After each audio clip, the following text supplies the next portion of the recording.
So, great day to you, friends and business partners. Inside this video training, pag-uusapan natin ay isang napaka-importanteng topic on how to close your prospects. Okay? I'm very excited na i-share to sa'yo, itong mga information na to. Dahil I know na isa sa mga biggest challenges ng mga networkers ay kung paano nila i-close yung kanilang mga prospects sa kanilang business. So, for me, closing skill is the single most important skill na kailangan mo matutunan. Bakit? Dahil ito lang yung area ng iyong network marketing business kung saan ka kikita. Okay? Pwedeng maging magaling ka sa prospecting, pwedeng maging magaling ka sa lead generation, pwede kang maging magaling sa blogging, pwede kang maging magaling sa follow-up. Pero kung hindi mo kayang i-convert yung leads and prospects mo into downlines or sales, hindi ka kikita. Make sense? So, kaya ako nasabi na this is the single most important skill na kailangan nating matutunan sa ating negosyo. So, the title of this video training is Closing Secrets, but kailangan kong aminin sa'yo na wala naman talagang sikreto. It's just about saying the right words to the right person. Okay? So, parang ganun siya. Mamaya mas maintindihan mo pa. Ang kagandahan din sa team natin, sa Team Unstoppable Internet Entrepreneurs, ay meron na tayong ginawang video presentation. Okay?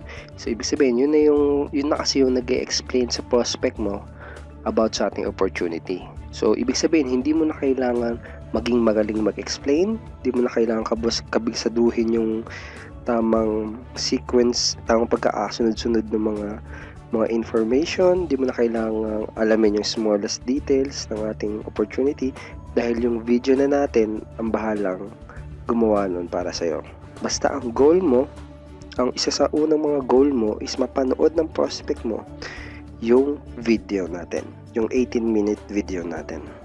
Okay, that's the goal. Alright, isa sa pag-uusapan natin is ang normally kasi na nangyayari in my experience, kapag for example, kinausap ko na yung prospect and pinadala ko na sa kanya yung link ng video, ang usually na sinasabi ng prospect ay sige, panoorin ko yan mamaya. So, ganun. Isa yan sa mga kadalasan nangyayari. Usual na mangyayari yun kasi kadalasan ng mga magiging prospect natin are pumapasok, okay, mga employee, or kaya may mga pumapasok sa school, parang ganun. So, pag may nagsabi sa akin na prospect na ganun na sige, panoorin ko yan mamaya, ginagawa ko, I make sure na itanong sa kanya kung kailan niya panonoorin yung video. Kaya ako tinatanong yun is para malaman ko kung kailan ko siya i-follow up. So, for example, pag sinabi niya, sige, mamaya ako papanoorin yan, tatanungin ko siya, sige, mga anong oras mo siya mapapanood? Okay? Para alam ko kung anong oras ko din siya i-follow up. Kasi gusto ko siyang i-follow up right after niyang mapanood yung video. Okay, that's the best time to follow up your prospect is kapag pagkatapos yung panoorin yung video. Let me give you an example ng isang conversation kung paano ko ginagawa yun or paano ko sinasabi sa prospect yun. So, ito ang isang example. Pagkasend ko kasi nung video link dun sa prospect at tinanong ko siya kung napanood niya na ba yung video na pinadala ko. Sabi niya, view ko na lang pag di na ako busy. Kasi nasa work daw siya. Okay? Thanks pala, sabi niya. So, ang sabi ko, ay ganun ba? Okay, sige, no problem, you're welcome. Last question. Sa tingin mo, kailan mo siya mapapanood? So, okay? Again, I want to make sure kung kailan niya mapapanood yung video. Okay? And then, sabi ng prospect, mamaya pagka lunch break. Alright? So, now, alam ko na kung anong oras ko siya i-follow up. Diba? It's either after working hours or pagkatapos ng lunch break. Ganun. So, sabi ko, have a great day. So, ganun siya. Ganun ko siya ginagawa. So, again, make sure na alam mo kung kailan papanoorin ng prospect yung video. Alright? So, okay. So, for example, sabihin natin na napanood niya na yung video. Now, it's time for you to follow up with them. So, sa akin, ang ginagawa ko, pag i-follow up po sila, tatanungin ko muna kung natapos na ba nilang panoorin ng buo yung video. Isa yun sa mga part ng follow-up ko. I make sure na napanood nila ng buo yung video. Kung hindi pa nila napapanood ng buo, tatanungin ko sa kanila kung kailan nila mapapanood ng buo yung video. Ganun. So, kailangan mapanood nila at matapos nila yung video. Now, eto na. So, for example, natapos na nila mapanood yung video. The question is, ano yung unang-unang sasabihin mo sa prospect? Or ano yung unang-unang itatanong mo sa kanila? Because this is very, very important. Crucial tong part na to ng closing. Okay? Let me share with you kung ano yung mga common mistake na ginagawa ng karamihang networker. So, for example, yung karamihan ng networker, ang ginagawa nila pagkatapos nilang ipapanood yung business presentation nila sa prospect nila, or for example, pagkatapos nilang ipanood sa prospect nila yung, or for example, pagkatapos nilang dalhin sa BOM or sa seminar yung prospect nila, ang usual na tinatanong o sinasabi nila is, ganito lang, kamusta? Kamusta? Ano sa tingin mo? Alright? So, the problem with that, kapag tinanong mo na ganun yung prospect mo, pag yun yung tinanong mo sa prospect mo, ang mangyayari is mag-iisip yung prospect mo. Okay? Ang usually na iisipin niya is yung mga bagay na hindi niya nagustuhan or yung hindi niya naintindihan do sa presentation o do sa video. That is why hindi magandang question na ibato yun sa prospect. I remember nung doon ako sa first network marketing company ko, ang kadalasan na sinasabi ng mga kasamahan namin sa prospect pagkatapos ng seminar is yung mga lines like join ka ba o sasali ka ba? so para sa akin that's a stupid question eh. Kumbaga baka maramdaman pa ng prospect na minamanipulate mo sila. Kasi walang choice eh, di ba? Join ka ba o sasali? Parang ganun. So parang nakaka-insulto. Anyway, yun yung mga common mistakes ng mga networker. So please don't do that. So I don't want you to do those mistakes. Alright, so again, ang tanong, ano yung pinaka-unang question na pwede mong itanong sa prospect mo? What is the best question to ask your prospects? Okay, pagkatapos nila mapanood yung video, ang unang-unang tanong na sinasabi ko sa kanila ay ito. Ano yung pinaka nagustuhan mo dun sa napanood mo? Again, uulitin ko. Ano yung pinaka nagustuhan mo dun sa napanood mo? Okay? O kaya ano yung pinaka nagustuhan mo dun sa video? Pwedeng ganun. So, the keyword to that question is yung pinaka nagustuhan mo. Ano yung pinaka nagustuhan mo? Okay? So, bakit yun? Bakit yun ang tanong ko? It's because, pag yun ang tinanong mo sa prospect mo, mangyayari is yung prospect mo, babalikan niya sa isipan niya yung mga napanood niya. And iisipin niya kung ano yung pinaka nagustuhan niya. Iisipin niya kung ano yung mga napanood niya na magbe-benefit siya. For example, ang usually na sasabihin sa'yo ng prospect mo is ganito. Pinaka nagustuhan ko yung yung extra income. Pwedeng kumita kahit nasa bahay lang or yung pwedeng kumita sa internet. So, ibig sabihin nun, nagustuhan niya yung idea na pwede siya magkaroon ng extra income. O yung iba naman sasabihin, nagustuhan ko yung product, madami ka matututunan. Iba naman sabihin na gusto ko yung yung leverage, yung idea ng leverage, yung time freedom, yung mga ganun. So, yung isasagot ng prospect mo, those are great hint or clue kung saan ka mas magfo-focus during your follow-up and during your conversation. So, for example, sinabi niya sa'yo is yung mas pinaka nagustuhan niya yung idea no extra income. So, doon sa conversation nyo, mas i-highlight mo yung extra income side or yung opportunity side ng ating business. Alright? So, ganun. Gaya nitong isang example na to. After na mapanood ng prospect yung videos, tinanong ko siya, anong nagustuhan mo dun sa videos? Okay? So, wala lang yung word na pinaka, pero tinanong ko siya kung ano yung nagustuhan niya dun sa napanood yung video. Okay? So, sabi niya, yung pay plan. especially yung Infinity Pass app. So sabi niya unlimited income daw and he really love it. Okay? So dahil dito sa sagot niya, nagkaroon ako ng idea na mas mag-focus at mas i-highlight yung pay plan ng ating opportunity, especially yung pay plan 2, yung Infinity Pass App, yung 3 app Pass App. So kung sinabi niya naman na about sa product, dun sa conversation niya, sa follow-up na ginagawa mo sa kanya, mas mag-focus ka ngayon, mas i-highlight mo ngayon yung beauty, yung kagandahan, at yung benefit ng ating mga product sa prospect mo.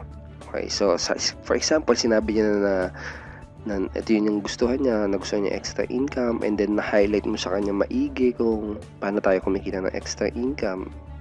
Ang next na pwede mong, ang susunod na pwede mong itanong sa kanya is kung meron pa siyang mga katanungan, kung meron pa siyang other questions about the opportunity, about SWA, about our team. So, basta ganun. Kung meron pa siyang ibang mga katanungan. Then, kapag may mga tinanong pa siya, make sure to handle those questions. So, I highly recommend na basahin mo yung PDF training natin, yung how to handle prospect objections. So, yan, isa yan sa mga napaka-importanting training na kailangan mong basahin. Alright, kasi may mga minor objections pa yan. Kahit na napaka-interested na ng prospect, may mga tanong pa rin yan. Okay? And then, kapag ang tinanong naman ng prospect ay kung paano yung kitaan or kung paano yung compensation plan, ibigay mo lang yung link ng ating pay plan videos. So, the link is this. So, ibigay mo lang sa kanila yan. Then, yan na yung bahalang mag-explain ng ating pay plan. Alright? So, ganun na siya kasimple, ganun na siya kadali. Alright, so for example, na-handle mo na lahat ng mga questions niya. Now is the time to close your prospect. I-share ko sa iyo yung isang closing line na lagi kong ginagamit in closing my prospects. So using this specific line, madami na akong na-close na mga prospect na ngayon ay business partner na natin. So, line na yon is actually natutunan ko pa sa isa sa mga pinaka sikat at magaling na networker sa US. O yung pangalan niya is Todd Falcone. At yung line na yon ay ito.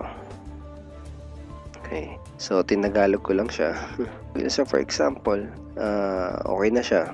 Nasagot mo na lahat, di ba? Panood na rin yung video. Ito na yung pinakalas na sasabihin mo sa kanya. Kung i-rate mo yung sarili mo from 1 to 10, 1 means not interested and 10 means you are ready to get started in this opportunity, anong number ka? So, yun yung pinaka-script or line na lagi ko sinasabi to close my prospect. Pag-aralan natin kung ano yung ginawa natin dito. Kumbaga, ang una, pinapili mo siya ng number. Pinarate mo siya kung anong number siya. Na 1 means not interested. So, kumbaga, this is an indirect approach to close your prospect. Okay? Minsan kasi medyo naiilang yung prospect kapag tinanong mo kagad siya na, so, kailan ka magsisimula? Ganun. So, kailan ka mag-i-invest? Pag ganun is medyo yung iba, naiilang, parang ganun. Using this script, pwedeng mas maging smooth at fluid yung iyong closing. So, ang mangyayari kasi dyan is pipili siya ng from 1 to 10 eh. So, usually kapag sinabi niya from 1 to 5, ibig sabihin, hindi pa siya talaga ready. Okay? So, ibig sabihin na 50-50 pa yung niya, yung decision niya. Pwede mo siyang i-disqualify or pwede mo rin siyang i-keep lang yung constant communication. Okay, so what do I mean by disqualify? Minsan kasi mararamdaman mo sa isang prospect kung talagang, alam mo yun, kung talagang hindi siya interesado. Mararamdaman mo din kung wala talaga siyang interest eh. So, pwede mo na siyang i-disqualify. Usually, ako, ang sinasabi ko is kapag yung sinabi niyang 1 to 5, sinasabi ko sa kanya, mukhang hindi ikaw yung taong hinahanap ko sa opportunity na to. Thank you for your time. Yun lang. Okay, so minsan kailangan mo din ikaw naman yung mag-reject sa prospect or ikaw yung mag-disqualify. Alright? Kasi it's no use kung i-convince mo siya na i-convince and wala naman siyang desire magkaroon ng sarili niyang business. Okay, so pag sinabi niya naman from, sabihin natin 6 to 8, usually yun yung mga type ng prospect na interested pero may mga tanong pa or may mga hindi pa naintindihan. So, ang usually sinasabi ko kapag sinabi nilang 6 to 8, tatanungin ko ulit sila kung bakit ka number blank. For example, 7, sinabi nila, bakit ka number 7? And then, kapag tinanong mo sila ng gano'n, sasabihin nila, kasi ganito wala pa akong pera sa ngayon. O kaya, kasi hindi ko pa naintindihan yung ganito eh. So kapag sinabi niya gano'n, pag sinabi niya sa'yo na may hindi pa siya naintindihan, that's your time para masagot mo yung question niya na yun. Okay? Para mas maintindihan niya. Basta ang goal mo is to masagot lahat ng mga question ng iyong prospect para makamove siya dun sa action na gusto nating gawin niya, which is to become part of our team. Okay?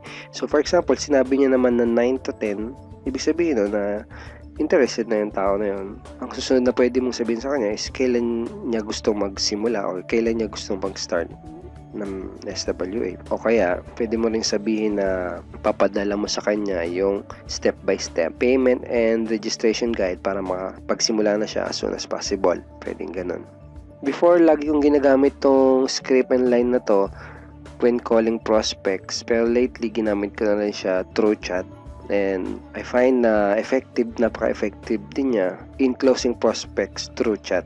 Okay, this time I would like to show you a chat conversation I had with my prospect na ginamit ko yung line or yung script na yon to close him in our team and in our business. So ito yung chat conversation namin. So kung makikita mo, ito yung closing line or closing script natin. Yan, kung i-relate mo sarili mo from 1 to 10, anong number ka? So, ang sabi niya, number 9 siya. Okay? Sabi niya kasi, konting silip pa daw. Okay? And tinanong ko siya, bakit mo nasabing number 9 ka? Okay? May question ka ba? I'll be happy na sagutin ang mga question mo.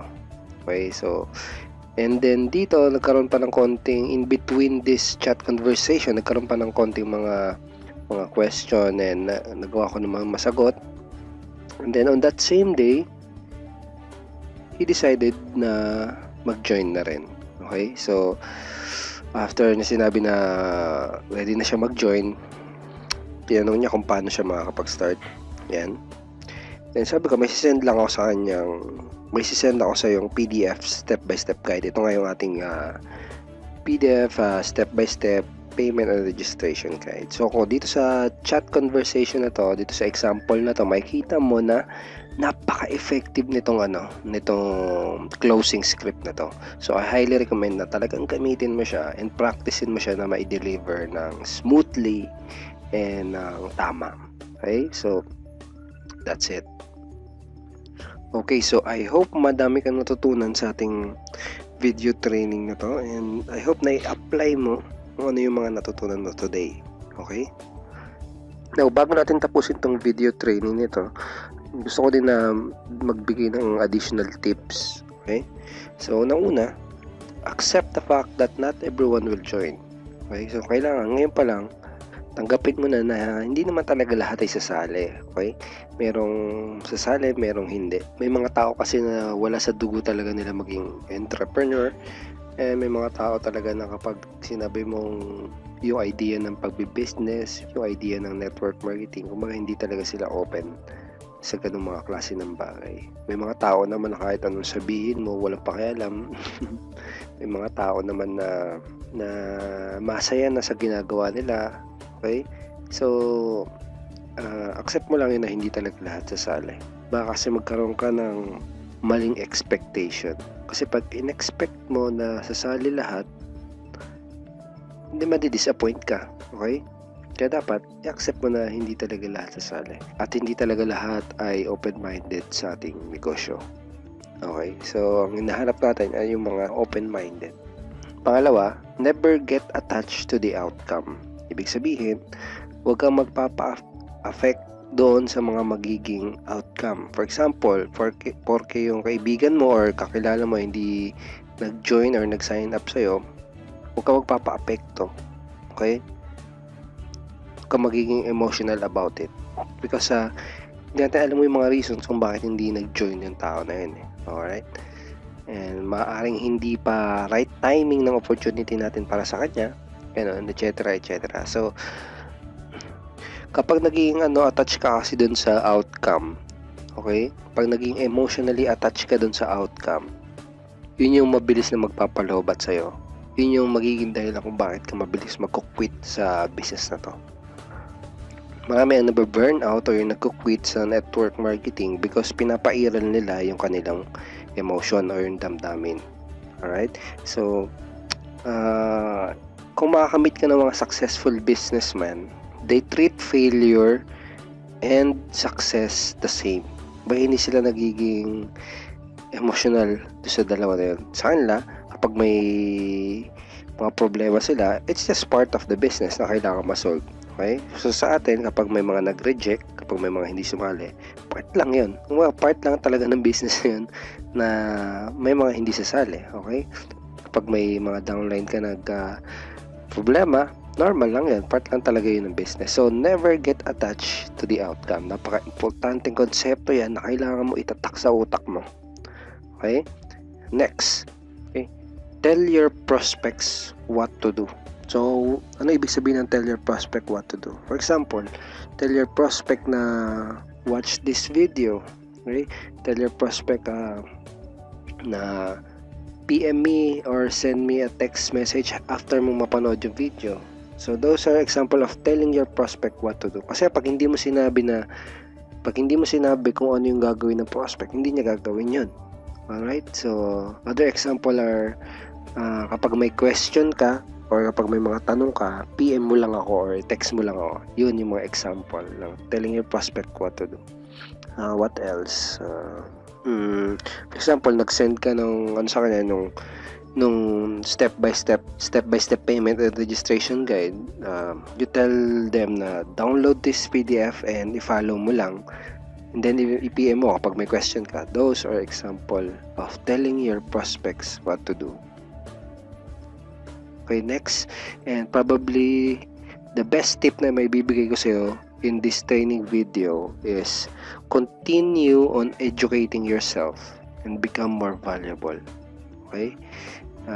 In our business, continuous learning is very, very important. Okay? Because the more you learn, the more you earn. That's the truth. Okay? So wala naman kasi pumasok sa industriya na to, sa business na to, na automatic magaling na siya agad eh. Okay? Lalo mong pumasok sa business natin na automatic, alam niya na lahat. So, because the more you educate yourself, the more you become valuable. And the more you become valuable, the more na mas ma-attract mo, mas madali yung mga tamang person sa business mo. And kung mas mabilis mo din ma-educate yung sarili mo, mas mabilis din mag-grow yung business mo.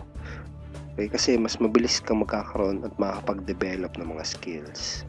Alright? So those are my final tips, and I hope na marami ka talagang natutunan dito sa video training na to. And I'll be posting new video trainings very soon. And thank you for watching this video, and apply mo lahat ng mga natutunan mo and be unstoppable.